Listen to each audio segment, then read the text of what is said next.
Hi, welcome to our fourth training session, where we will demonstrate the importance of timers and counters in any embedded systems.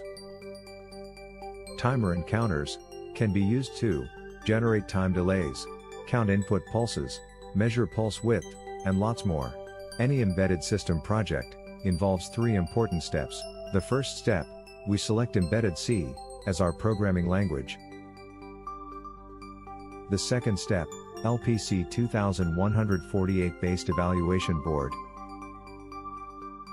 And the last step involves procuring 4-digit, 7-segment display module. Programs written in C are readable and easy to debug. To debug embedded C program on the PC, we use a simulator.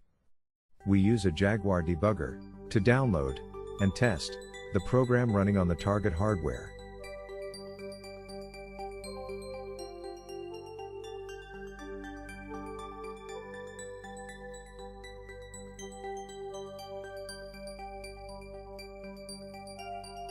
The function of a timer counter block is to count. The speed of the timer counter TC depends on the input clock. The input clock can be derived from the internal CPU clock or an external clock input. The first 2 bits of the VPB divider register determines the relationship between the processor clock and the peripheral device's clock. On reset, when the first 2 bits are 0, the peripheral clock operates at 1/4 frequency of the processor clock. The timer counter TC will increment each time it receives a clock pulse. If the speed of the clock input is high, we can slow it down using a pair of pre-scaler register. The timer counter TC is incremented only when pre-scaler count value PC matches pre-scaler register PR. When PC equals PR and the match occurs, then the pre-scaler counter PC is reset to 0. The counting operation of the timer counter register TC is controlled by the first 2 bits of the timer control register TCR. If the bit 0 is set to 1, the timer counter TC starts counting, else it stops. The second bit if set to 1, resets the timer counter TC.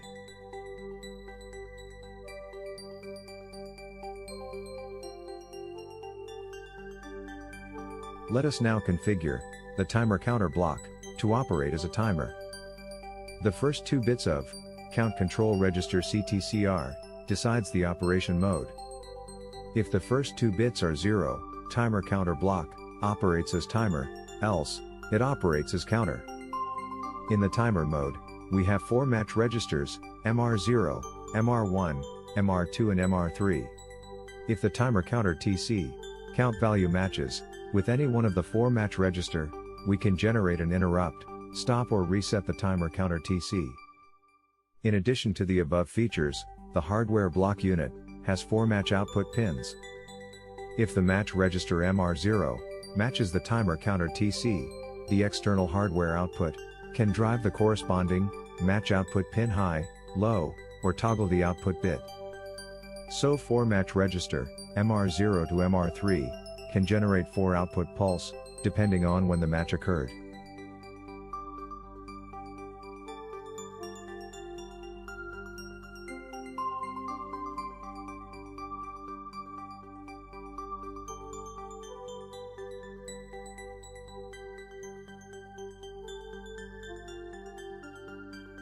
The interrupt control hardware block is also called the vectored interrupt controller.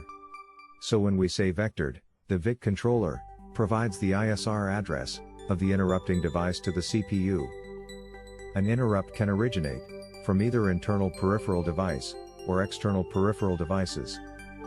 LPC 2148 has 22 interrupt sources, and each interrupt source is assigned a unique bit in the 32-bit interrupt registers. Each of these 22 interrupts can be individually enabled if a bit is set in interrupt enable register. So if bit number 4 is set in the interrupt enable register, then timer 0 interrupts are enabled. There are only 2 types of interrupts, and we can select any interrupt to be a fast interrupt FIC or IRQ. If we set bit number 4 in the interrupt select register, Then timer 0 is set to be a FIC type, else it will be of IRQ type. A bit set in FIC or IRQ status register identifies that the corresponding interrupt is asserted. The job of the vectored interrupt controller block is to immediately provide the ISR address of the interrupting device to the CPU. This IRQ vector address is made available to the CPU in a register named VIC vector address. A VIC can categorize interrupt sources into three main categories, or interrupt priority. If the interrupt is classified to be of highest priority, it is called vectored FIC. So when an FIC interrupt occurs, the CPU start execution from a fixed FIC address immediately. The vector interrupt controller block also maintains a 16-slot vector table. Each slot in the vector table stores the lower priority device number and associated ISR address. When an interrupt device is assigned to slot 0 of the vector table, it has the highest interrupt priority. Every slot has two registers. The control register holds the unique interrupting device number, while address register holds the corresponding ISR address of the interrupting device. When an interrupting device is assigned to slot 15 of the table, then this interrupting device has the least interrupt priority. So when an IRQ interrupt occurs, the VIC vector address register is loaded with the interrupting device ISR address, and CPU reads this location and jumps to the ISR address. If the interrupt is not enabled, then the VIC vector address register is loaded with a default ISR address, and the CPU jumps to the default ISR subroutine.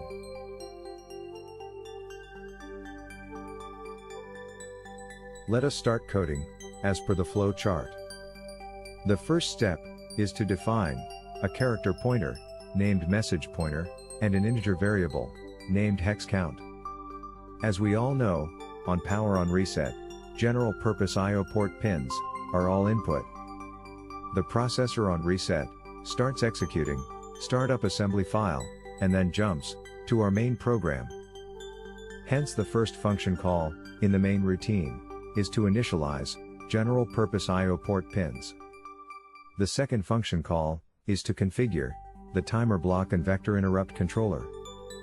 We then enter an unending while one loop. Here we will display hexadecimal count on 7-segment display. On reset, all ARM7 registers are set to 0. This includes the general purpose I/O ports also. The I/O pin select and I/O direction registers are also reset, and all general purpose I/O pins are configured as inputs. We will be needing 16 I/O pins, 8 for driving, 7 segment digits, and 4 more pins for 7 segment digit selection. The second function call is to initialize the timer block. The first step is to configure the timer counter block as timer mode. This requires us to clear first 2 bits in CTCR register. The next step is to enable counting function by setting TCR bit 0 to high. We then load the match 0 register with appropriate count value. We also program the 32-bit timer counter TC to reset on match. We also ensure timer interrupt is generated on match. These are the only things we can program in the timer block. In the vector interrupt controller block, the first thing we do is to configure the interrupt type as IRQ. We then go ahead to load the vector table with slot 0 reserved for timer 0. Here we set the vector control with timer 0 interrupt number and enable timer interrupt on VIC. In the vector address register, we load the timer 0 ISR address. The timer 0 interrupt subroutine is quite simple. Here we can either increment or decrement any time-dependent variables. The last step is to write a dummy value vector address register, indicating that our interrupt processing is over. The display digit function displays the content of hex count on the multiplexed 7-segment display. We need our message pointer to point to the first location of the hex to 7-segment decoder lookup table. By properly selecting the appropriate digit and the corresponding 7-segment decoded value from the lookup table, we can display the hexadecimal data.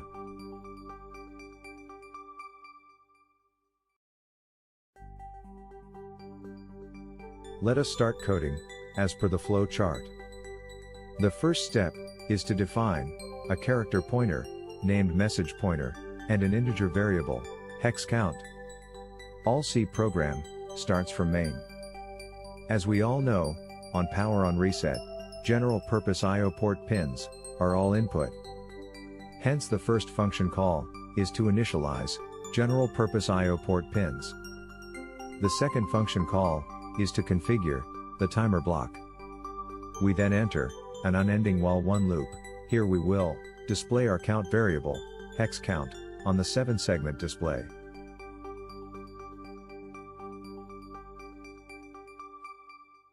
On reset, all ARM7 registers are set to 0. This includes the general purpose I/O ports also. All the general purpose I/O pins are in a default input direction.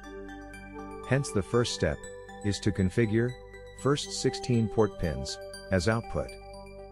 We require first 8 I/O pins to drive 7-segment LED elements. We require 4 more I/O pins to multiplex 4 7-segment modules to display 4 digits. Hence the digit we select for display needs the common cathode pin to be driven low. In the timer initialization routine, the first step is to enable the timer module for counting. This is possible by setting the first bit in timer control register, TCR, to be set to 1. The next step is to program the match register for a 1 millisecond delay. The wizard helps us to get the count value for loading. The third step is to reset the counter TC when match occurs and generate an interrupt and inform the time delay. This is done by programming the match control register MCR. We then go ahead to program the vector interrupt controller block. Timer 0 has a unique bit number of 4 in vector interrupt block. The VIC block has a vector table, and the slot 0 has the highest priority. We program the timer 0 interrupt to slot 0. Hence the vector control register for slot 0 has timer 0 bit and enable bit set, while the vector address register for slot 0 has the timer 0 interrupt subroutine address location. This covers the interrupt setting for both timer 0 and the vector interrupt controller. The timer interrupt subroutine is quite simple. We know an interrupt has occurred after 1 millisecond. Hence we do time-dependent processing in this section. We just decrement a delay counter.